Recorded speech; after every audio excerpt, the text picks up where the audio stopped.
Don't forget, we do have an extra credit opportunity. On Tuesday, it starts at 1 p.m. It is in the tent that is still out there. Okay, it will be our international student reception. All you need to do is go, be friendly with 2 of our international students, and then just submit a paragraph. Their name, where they're from, what they're doing at MB, okay? And that's it, literally. For extra credit, I don't make you do a whole lot. Just, go out, get points, and free food, okay? Bless you. All right, so before we jump into today, just as a quick review / reminder, in this chapter, we started talking about the importance of agriculture and the changes that came about to humanity because of it. Okay, remember, agriculture provides a much safer, much more stable form of life. In this case, we end up with a food surplus. And just so you know, and if you continue to study history, like, if you decide to major in it or whatever, whenever there's a food surplus, there will always be an increase in population. All right, people don't die. People have enough to eat. People, don't having their basic needs met, and so society is progressing. And so what happens is, because of this food surplus, not everyone needs to farm, and so we see the development of other things going on. We see the advancement of humanity in other areas. Okay, and as we said, most of the agriculture, at least in these early days, happens along the edges of rivers. In addition, this is where the first cities arise, because the rivers provide water, and we've already talked about, all the things that water does. All right, now, the first society that develops is in the area that the Greeks called Mesopotamia, which means between the rivers. I am going to ask you this on a test. Where is, modern day terms, where is Mesopotamia? They beat you, sorry. Iraq, all right? So, boom, all right? This is where we see, and I didn't put it in any specific order. I guess I should have flipped these. The first agriculture. This is where the first agriculture happens. This is where the first settlements happen, okay? And of course, those settlements go from these minor settlements to villages to towns. It's where we get the first cities, all right? And of course, as those cities grow and as those cities advance, okay, we get the first societies. Yes? How big were the first cities? A couple thousand people. So I know to us that doesn't seem like a whole lot. But, when you're talking about society, humanity has been spread out for hundreds of thousands of years in little groups. It's pretty tight. Now, there were some exceptions. And this is just random shit, Mr. Santos knows. There's a city in ancient Turkey called Çatalhöyük that had 25,000 people.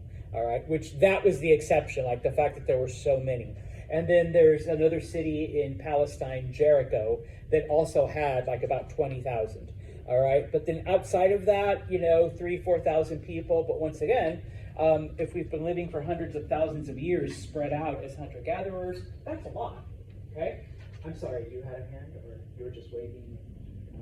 Okay, never mind. All right, so we get the first societies. All right, and of course, as I mentioned, because not everyone has to be a farmer, and we do see advancements, okay, it is during this time in Mesopotamia, okay, the invention of the wheel, okay, humanity comes up with that, the discovery of metals and how to work them, okay, and yes, you do need to know this basic recipe. What do you get when you combine copper and tin?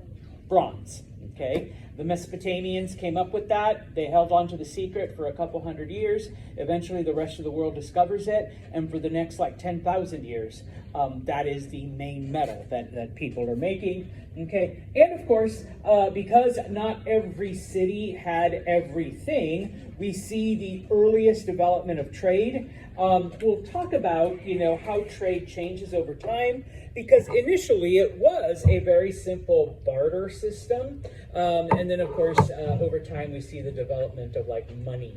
and things of that nature. But we left off, and I promise I'll come back to this for those of you that are writing, okay? We talked about, number one, how each of the cities was made up, and of course the things that we learn about them, and who was important, or who was considered the most important in these cities. Well, the priests and the rulers, because their houses were the biggest in the center near the temple. Okay? We also talked about, and we'll get more into this, okay? Eventually those cities united with other cities, and so we have the first kingdoms. The purple one here is Sumer, and we'll talk about them in just a minute. And then the one here in brown is Akkad. All right? Now, from both of these, okay, we come to learn, more about Mesopotamian religion, okay? Because as you can see, the temple was in the center. The rulers and the priests lived near the temples. Religion was an important part, all right? Now, you do need to know the P word. What is polytheistic or polytheism? Yes, belief in multiple gods, okay? And so that's why I put here gods, okay, plural, all right? The gods controlled everything. Remember that originally, humanity came up with the concept of religion and gods to explain nature. That's how it starts, okay? They wanted to be able to explain why, if you look out the window, why all of that is happening. Okay, and so over time, obviously, society becomes a little bit more and more complex. All right, but that belief that the supernatural, the things that we can't explain, are controlled by these invisible deities. Okay, that continued, and so the belief by the time we get, a couple 100,000 years later, the gods control everything. Okay.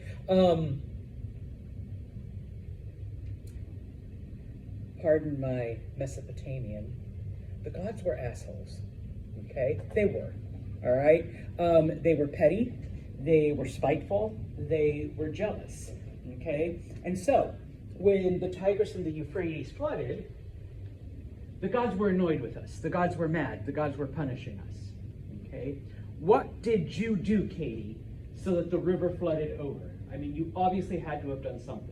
So, in order to keep the gods happy and in order to stop, the river from flooding, we need to do certain things, okay? We need to make sacrifices. We need to do dances. We need to dress up in funny clothes and robes and feathers, okay? We need to perform some ceremony because you know what?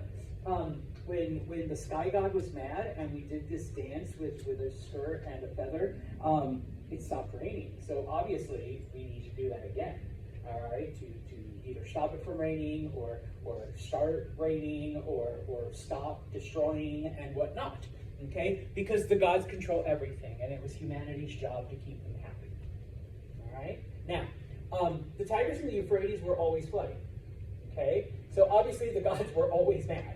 All right, so we have to constantly try to keep them happy. Okay, now in addition to this, okay, because it's not all doom and gloom. All right, the Mesopotamians recognized that once again, because the gods control nature, that there were certain things that happened at certain times of the year. Okay, and so for example, okay, and this is something that humanity has done for pretty much since they were able to reckon time, was the idea that everything starts anew at some point, okay, and that was an opportunity from the gods to rededicate yourself to things. Okay, they recognized that there were things that happened that often repeated themselves. Okay, and so that must be the gods, doing something. So we need to recognize that, and we need to celebrate it, and we need to be thankful and hope that this year during the spring, the gods will be happy and not make it rain and flood everything and destroy our houses and crops. Okay, so we're going to have a springtime festival. All right, and in the wintertime, we're going to have a festival so that it's not as cold as it was last year, and we're not going to get 1,000 inches of snow and everyone's going to freeze to death. So we're going to have a winter festival to hopefully keep the gods happy.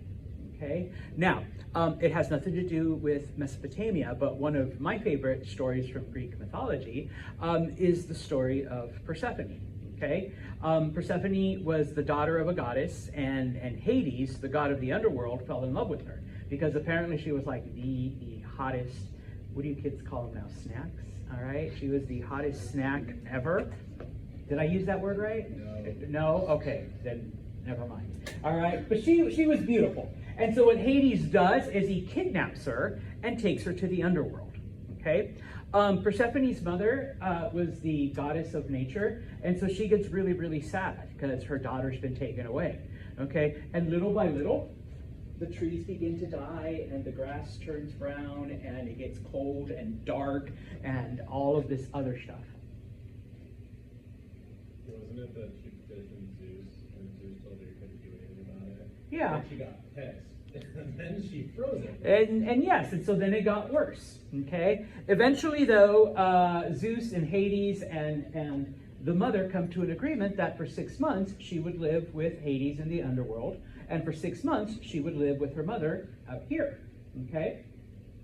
And when Persephone lived in the world here, then the trees would bloom and the flowers would sprout and it would be green and beautiful and sunny and warm. And then when Persephone went back to live with her husband in the underworld, it would slowly get darker and colder and things would die. And then, what were they trying to explain? Seasons. Yeah, those changes in the year. Okay, we understand that it's because the Earth orbits the sun, okay, and it takes it a certain amount of time, and the Earth is actually tilted on its axis, so that when it's at one point, more heat comes and it's warmer, but then when it's at the other point, like, it's pointed away, so, we don't get as much, and the days are shorter, and, like, all of that. I mean, we get that now, okay, because, satellites and all that other shit, and Galileo and telescope, but ancient Greeks didn't know that, okay? So, hey, let's come up with a beautiful story, okay? To explain these nature cycles. All right. Now, the Mesopotamians had their own legends as to why certain things happened. Okay, and so they had these complex systems and ceremonies and dances because hopefully this year that rain won't flood us out and the cold won't freeze us over and it won't be so hot that our crops are going to wither and die before we can harvest them. All right, because we know those gods are pretty temperamental and angry and pissed off assholes over everything. Okay, now as time progresses, we start adding more to the whole bit of religion. Okay, and eventually, in this case, okay, and we see this in almost every culture up until even 100 years ago. Okay, we have a king. You get to be the king today. Okay. How does one get to be king? Yeah, okay. Now, we started off, remember, with warrior kings, okay, the strongest, all right, and Santos, the strongest. But then eventually we have someone to overthrow and the whole thing. And then eventually it becomes hereditary.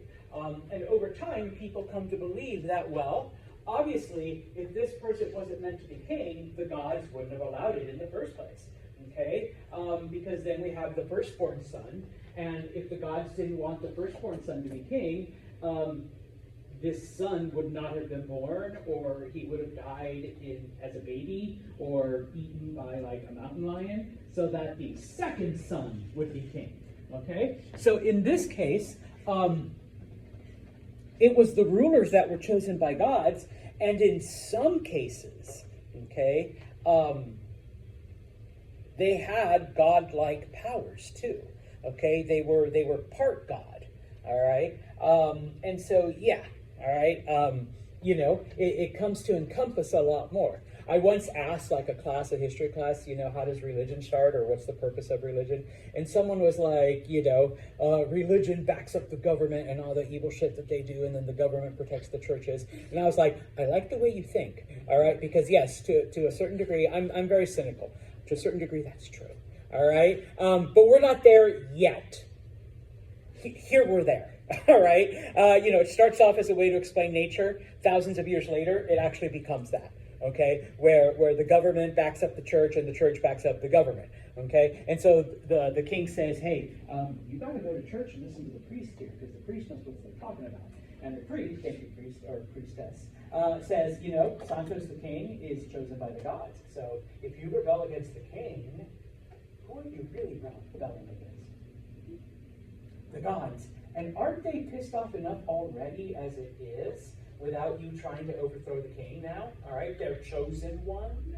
Okay, and so they thanks. You get a bigger temple, and thanks. I'll tell them that you're like supernatural. All right, you got like a little power. All right, and the whole thing. And so they back each other up. Okay, and so you need to know the Z word. All right, because in ancient Mesopotamia, I didn't write it up. Ancient Mesopotamia, the temples were known as ziggurats. That thing in the middle of the city. Okay, now. In Sumer, okay, there was a ruler, there was a king, a man named Gilgamesh, okay? And I'll talk about this in a little bit. The Epic of Gilgamesh, it's a story about him. It is the oldest, okay, written story that has survived to this day, okay? There may have been older stories, but this is the oldest one that has survived. Okay, I had to read it in high school. I don't know if they still make you read it. It's kind of, no, you guys are like, I've never even heard of it, Santos. I'm like, all right, that was like, 35 years ago. But, okay, the reason why I bring this up is because it does give us a perspective. This is where we learn a lot of what we currently know and guess about the Sumerian religion. Okay, remember Sumer is that lower part that united eventually. Okay, we know that they were polytheistic. Okay, because in the story it talks about multiple gods. Okay, it talks about the different ones: the earth god, the sky god, the water god, the tree god. It talks about all of these different gods and the things that they do. And and this is where we get most of our information. This is where I told you everything from 10 minutes ago. That the god. They don't use the word asshole, but the gods were temperamental. The gods were spiteful. They were jealous. They were petty. Okay, they would punish you for pretty much anything. Yeah. All right. Yeah. So with Gilgamesh, there was a goddess Ishtar. She sent down because she wanted to date him, and he didn't want to date her, because she killed her husbands. Like he knew this, so he didn't want to date her. Mm-hmm. He sent a warrior made like him to go kill him on Earth and take away his kingship because he didn't want to date her. Yeah. So you got to keep the gods happy. All right, and all of the ceremonies and the prayers and the dances and the festivals and it's all to keep the gods from doing all this to you. Okay, and when a goddess asks you out, guys, just say yes. All right. No. When we talk about the ancient Greek gods, I always found it amusing because basically a friend sent me a meme once about how if Zeus had kept his pants zipped, half of Greek mythology would be gone, because basically most of Greek mythology is Zeus raping some woman or somebody's daughter, and then his wife Hera being upset about it and punishing that poor family and that poor girl. Never Zeus. She never went after her husband for cheating on her, but she always went after the poor girl that Anyways. Can you go back for like 2 seconds? Okay. All the slides are on Brightspace too. Okay. We good? All right. The picture that was up there, okay, this is what we imagine the ziggurats look like, okay? And it's one of the interesting things, once again, as you continue to study history, I hope, all right? Most culture, pretty much every culture, every society, always elevates their gods, okay? So you had to go up on top of this ziggurat to pray and offer your sacrifice and offer whatever. Okay, the Greeks believed that their gods lived on Mount Olympus, which was the tallest mountain in Greece. Okay, Judeo-Christianity, heaven is up. Okay, for some reason. All right, it always points that way. Okay, this is what they actually look like today. All right, these are the ruins that we have found. All right, so that's where we get. I mean, we get this from that. All right, so we kind of have to guess. I don't recommend going to Iraq, but if you ever are there, you can try to find some of the archaeological sites and find these ruins, okay, of those ancient ziggurats. All right, now, because of this, okay. Because of the backing of religion, because we're already afraid of the gods, okay, and our priestess is telling us that we need to follow the king and follow the rulers. They're partially divine, okay. Little by little, okay, because once again it changes over time. We start off with the strongest is the ruler, okay, and he's out there once again. Pardon my Mesopotamian, kicking ass and anyone who tries to challenge him and all this other stuff.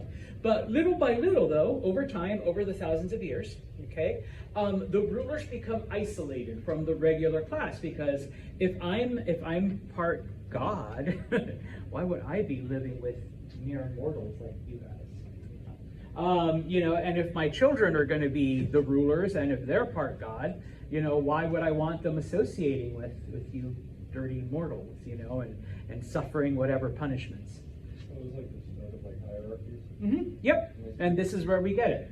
Okay. And of course, because it's the priests that kind of help build us up, and we build them up. Okay. And so, in this case, then, all right, here's where we get the divisions, the different hierarchies. Obviously, at the top, okay, are the kings and the priests.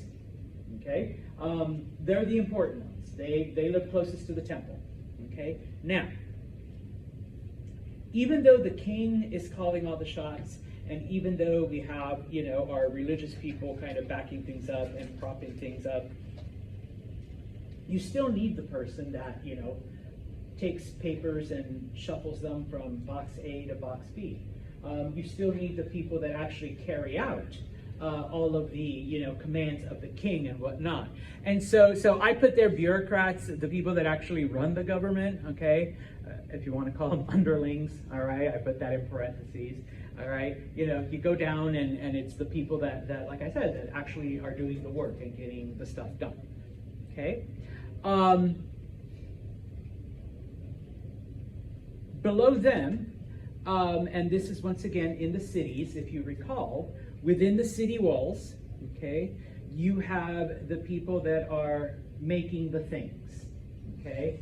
The baskets, the stonemasons, the woodworkers, the smiths, okay? All of the stuff, all right, that we've advanced, we've progressed, okay? They live within the city. And then, of course, the people that are the unskilled labor, okay? Because remember, our rivers are flooding. We need people to constantly shovel dirt to build up the dams, and we need water, over there, and it doesn't really reach, so we need people shoveling and digging canals way over that way. Okay, I put there not slaves. We'll talk about slavery in a little bit. Okay, but these are your average, everyday, normal workers. Now, I didn't put the last two groups, okay, because they actually live outside of the city. Okay. Thousands of years ago, who made all of this possible? The farmers. Okay. They're lower on the scale. Okay, because they don't even get to live in the city. They're out there. All right. You guys, you're out in the boonies. Okay, with your crops. All right. And then of course also the pastoralists, the ones that work with the animals. Okay, you're even farther out because remember, yeah, maybe your hut is close to the farm, but where are you most of the year with your herds? You're out in the middle of nowhere. You're in the mountains, you're in the fields, you're in the valleys, and you only come back once your herds are big and fat and poopy with all the wool and stuff, and you're ready then to exchange with the people in the city. Okay, now, we know, and this is something that happens throughout most of history, Mesopotamian society was patriarchal, okay? What does patriarchal mean, or the patriarchy, or whatever? Number one, yes, okay, it's dominated by men, but in this context, the oldest, or the senior male, okay? I want to say Matt. Matt could be 40 years old with a wife and 3 children, okay?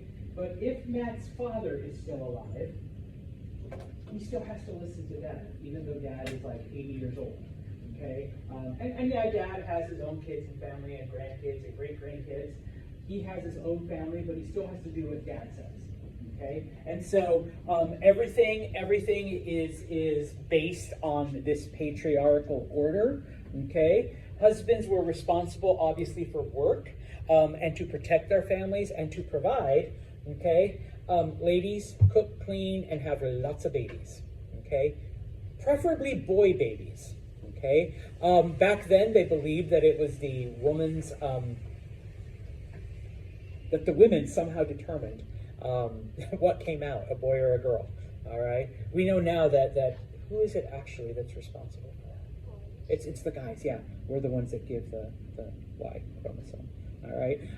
But back then, I thought it was, so, men could divorce their wives if they didn't have any sons, if it was all daughters. Okay? So yeah. Okay, so you were responsible for that, ladies. Okay? Now,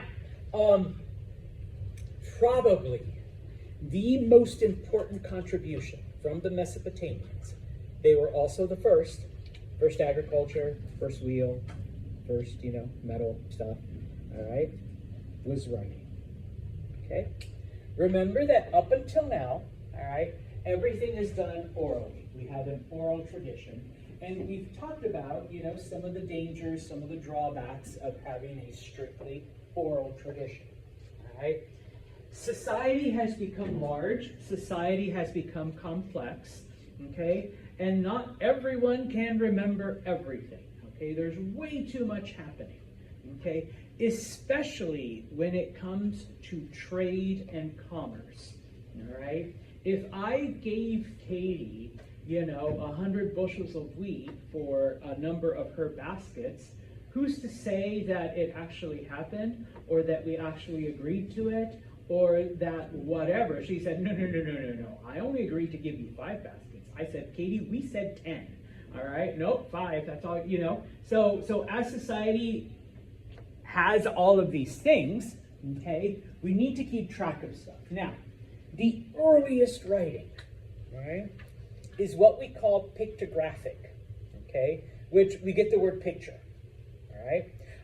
It was basically simple pictures that could either represent a sound, okay? So a certain picture represents B, all right, that sound, okay?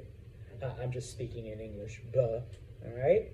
Or sometimes the picture could represent an abstract concept, all right? If you want, you can kind of think of emojis, all right? Because if I draw a happy face, what concept does that represent? Happy, okay? So we know that, we're expressing a positive emotion, all right? Now, you do need to know this word, okay? Mesopotamian writing was, bless you, was known as cuneiform. Some people pronounce it cuneiform. I learned cuneiform, so whichever one you say. I'm not going to judge you because I don't speak ancient Mesopotamian. All right? Cuneiform. Basically what they did is they would take mud tablets that were still wet. They would draw their little things, their symbols, their happy faces, and it was a combination of pictures representing abstract thoughts or pictures representing specific sounds, okay?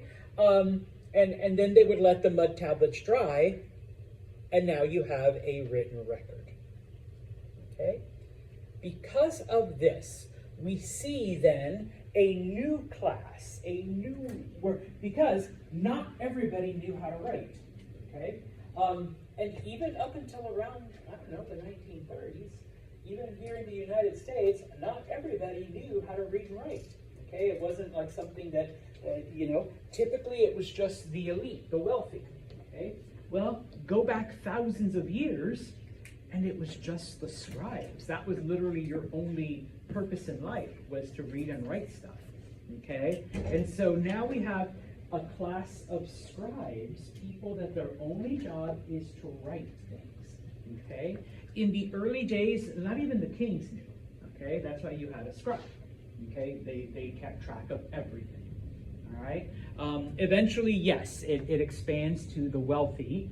Okay? And, and so on. All right? But, okay, it's the Sumerians, the Mesopotamians, that come up with our very first system of writing. Okay? What are some of the things that we have found then from this post-writing era? Okay? A couple of obvious things. Number one, obviously, people start writing down their history. Okay? Once upon a time, this city started. Okay? Now, of course, we're writing things down thousands of years after it happened, and so, and I think I might have used this example in my other history class. We have the village rememberer, and then his son is the new rememberer, and then the new rememberer, and we're going through thousands of years, and of course, the last rememberer, either becomes a scribe or talks to a scribe, and all of this is written down, but what has happened in those, let's say, 10,000 years of oral tradition? Yeah, things have changed. Things could be misinterpreted. The rememberer from 2,000 years ago did not like that one story because it made certain people look bad, so we changed it around a little bit. We changed some names. Maybe we blamed the neighboring tribe. And so a lot of times when people talk about, okay, oh, but this right, we kind of have to take it with a grain of salt because we don't know what changes, all right, were made along the way before we got to the last person who was able to finally write it down, okay? The story could have been altered, changed, forgotten, and holy shit, what did my grandpa tell me? Oh, well, I'll just make something up that sounds pretty good, okay? In that regard. And in your creation narrative assignments, and I point this one out because, and I apologize if you're not, most people are Judeo-Christian or whatever, the story of Genesis that most of us grew up hearing is from like 6,000 years ago, okay? But it supposedly talks about the beginning of the universe, which was like much before that. So who's to say that at one point people could have changed the narrative, okay, to better suit whatever, okay? The most things that we have found, and this is kind of surprising, but kind of not, receipts, okay? Most of the early Mesopotamian writing that we have is basically, I sold Isabel, 50 bushels of wheat in exchange for 2 new wagons, okay? And then later on, when they came up with the concept of money, of assigning value to certain things, it's like, Maddie gave me, three gold coins for, this amount of wheat. Okay, and so that's what we have found, like all of these records of different commerce and business transactions. Okay, now a lot of people wanted to have their own stories kept, so they would go to a scribe and be like, scribe, can you write like my story? It's like, okay, I was born on November 3rd, all right, and I was a poor lonely child. And of course, I'm just telling her stuff, and scribes are like, oh, that's boring. Change this. And so we have found like people's own personal histories. Maybe I was just like, hey, scribe, I just want these are like these really cool prayers that I learned to the river goddess, and I kind of want to remember them, and my memory's getting really bad, so can you write them down so that I can have them? Okay, so we've found records where there's hymns and prayers and poetry and things like that. Okay, obviously, okay. Who are all the kings? We have just a list of kings. Okay, there was Matt the First, and then his son Matt the Second, and then Louis the 15th, and Maddie the Great. It's just a list of kings, like nothing else. All right, we find it and we're like, okay, these are just names of people. It took us a while to realize, oh, these are all the kings. Okay. One of the things that survived, and this is where, in a lot of these stories, no matter what the area or what culture, there are a lot of places that talk about a great flood.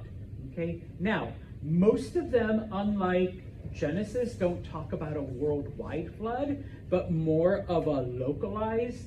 Okay. And in this case, the Mesopotamian one, it's focuses on the destruction of one of their cities called Uruk, all right, and how the people from there had to run away and flee and start anew, and some people could only take a few animals or a few possessions. But similar to the biblical narrative, it happened because of rain, okay? It just rained constantly and it wouldn't stop, all right? And some people drowned and, blah, blah, blah, okay? And then finally, and I mentioned it before, okay, and one of your classmates also mentioned it, amongst all of these writings, we have also found the Epic of Gilgamesh, this story that we believe to be the oldest written story because we haven't found anything older. Okay, like I said, I had to read it in high school. Okay, it's pretty interesting. You can find it free on the internet if you're curious, if you want to download it and read parts of it. Okay, Gilgamesh is the name of the king. All right, and he goes on all these weird, crazy adventures, with the goddess. The gods, he's basically a bad king, and then the gods are like, all right, we need to do something about this guy. And they send him a partner named Enkidu, and together they go off on all these adventures and do like all this weird shit. And then at some point Enkidu dies, and so then Gilgamesh becomes like evil again. All right, and so, that's all I remember. It's been 30 years. I may have to reread it. Okay? So, these are examples of cuneiform tablets. Okay, this is what they look like. And we have found lots of these amongst the ruins of the various areas in Mesopotamia.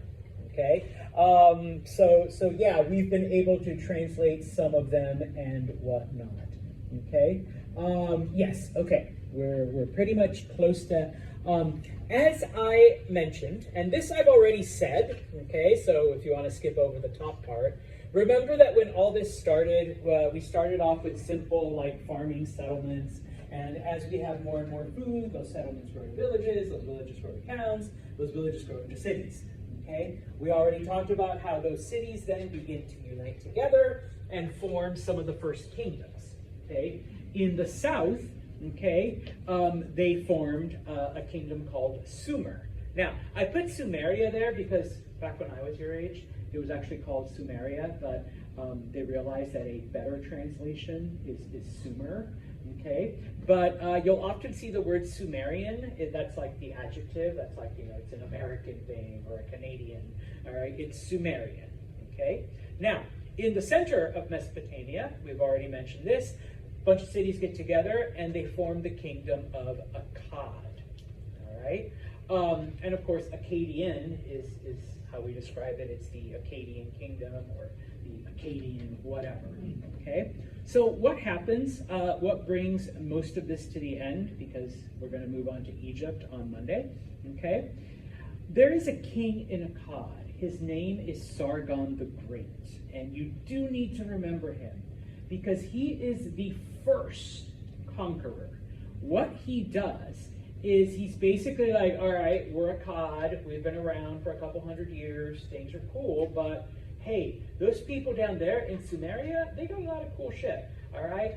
They've got wheels, they've got, writing, they've got metal, they've got like all this other stuff.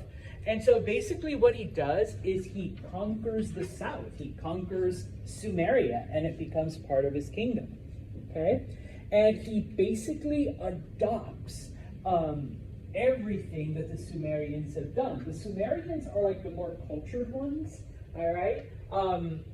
Like I said, they're actually the ones that invented the wheel. They're actually the ones that invented, like, all of this other stuff. And so, they're the ones that have the writing. And so this is how Sumerian writing actually spreads into different parts because Sargon is like, hey, that totally makes sense. Write everything down.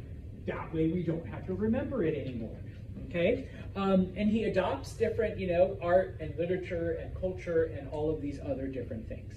Okay? Eventually, Sargon turns north and begins to conquer other areas.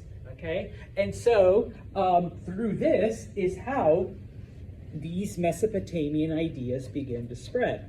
This is how other places then begin to develop writing.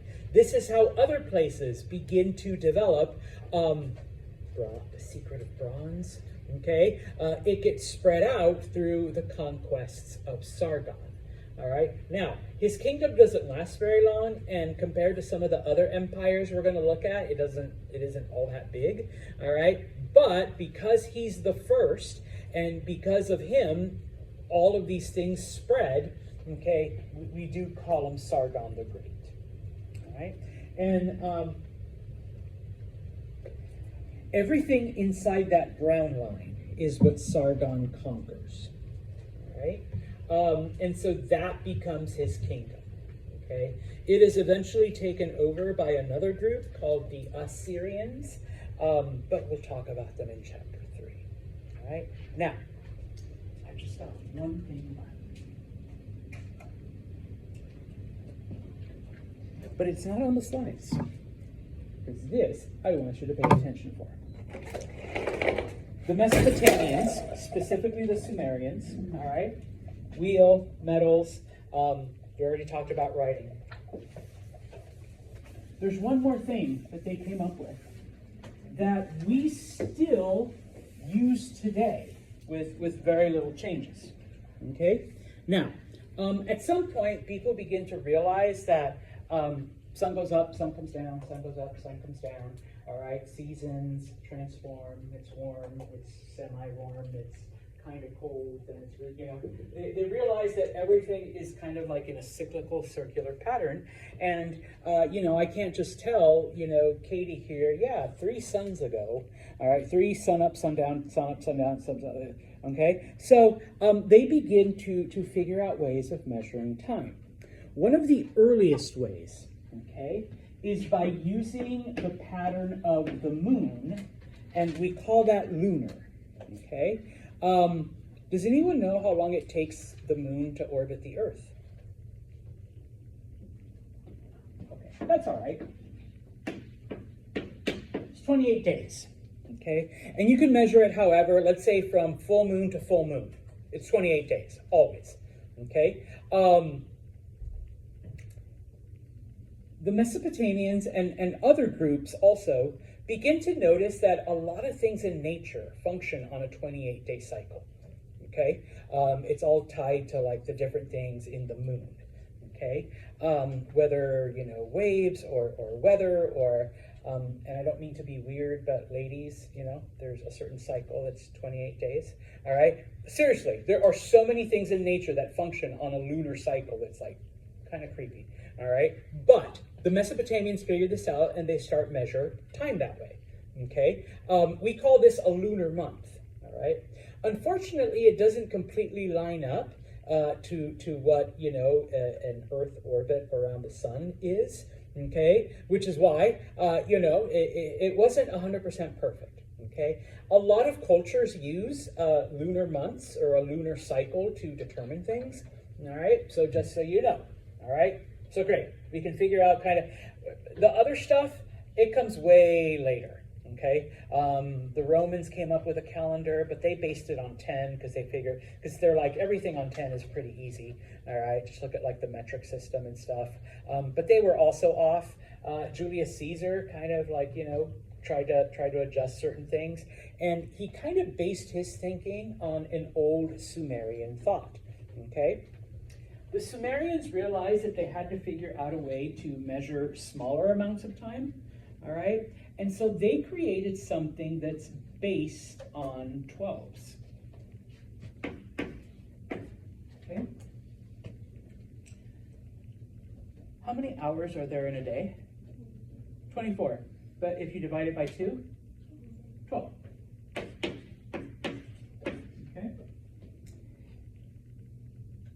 And then they realized that certain multiples of 12 will add up to 60. How many seconds in a minute? How many minutes in an hour? And then, of course, 12 hours, 24. Okay? They were the ones that came up with that division of time. 12,000 years later, we're still using it. Okay? Because in that time, nobody has figured out a better way to do it.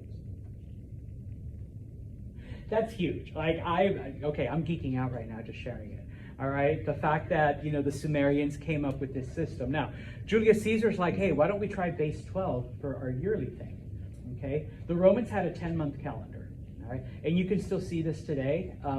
September, Sept, because September used to be the 7th month.